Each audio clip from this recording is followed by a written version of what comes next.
신앙인들이 가지고 있는 오해 가운데 하나가 하나님은 무조건 나를 잘되게 할 것이라는 막연한 기대를 가지고 살아가는 것이죠. 근데 우리 하나님께서는 우리들로 하여금 나보다 편안하고 행복하고 온실 같은 좋은 환경만 주시는 분은 아닙니다. 때론 힘들지만 무거운 짐도 주시고요.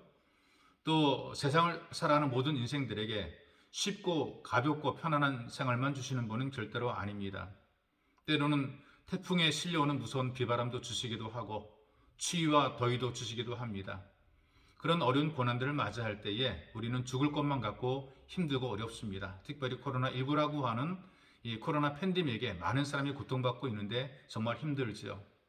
그러나 분명한 사실 하나가 있어요. 그 고난 때문에 망하거나 실패하게 하시는 것이 아니라는 얘기죠. 오히려 그 무거운 짐 때문에, 그 고난 때문에 더 나은 삶을 경험하게 만들어 주시는 것입니다. 왜냐하면 하나님께서는 우리를 보장하고 책임지시는 아버지가 되시기 때문에 그렇습니다.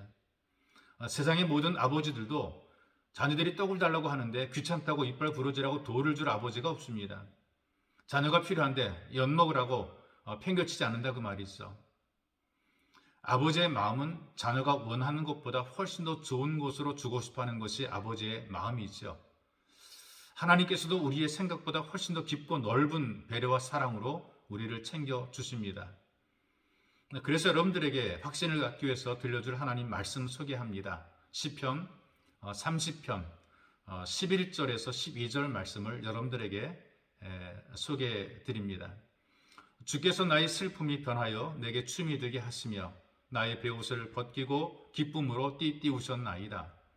이는 잠잠하지 아니하고 내 영광으로 주를 찬송하게 하심이니 여호와 나의 하나님이여 내가 주께 영원히 감사하리이다.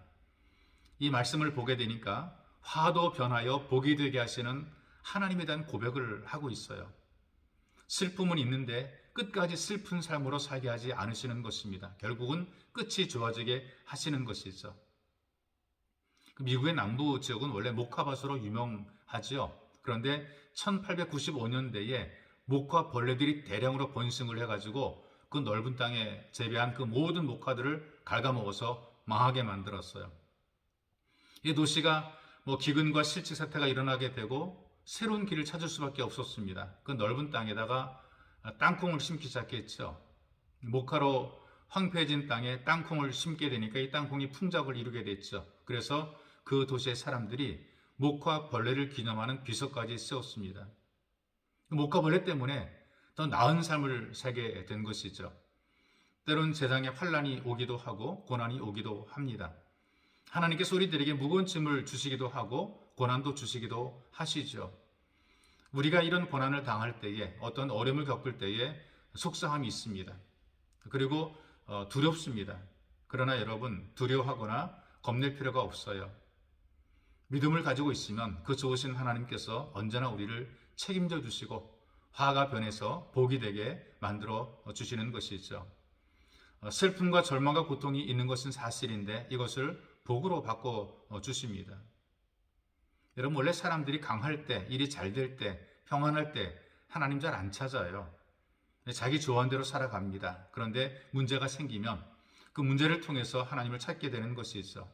그렇기 때문에 문제가 생겼을 때, 약해졌을 때, 그리고 고난이 있을 그때, 내가 부족할 때, 그때가 하나님 만나는 시간이고 하나님 만날 기회가 되는 것이죠.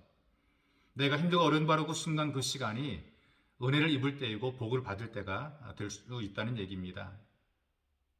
선교사님이 한 분이 이런 간증을 해요. 원래 이분이 불신자였답니다. 선교사가 되기까지는 그 사연이 있었어요. 30대에 아들이 자주 요청합니다. 아빠, 저와 함께 교회 다녀요. 근데 아이의 말을 애교로 들었어요.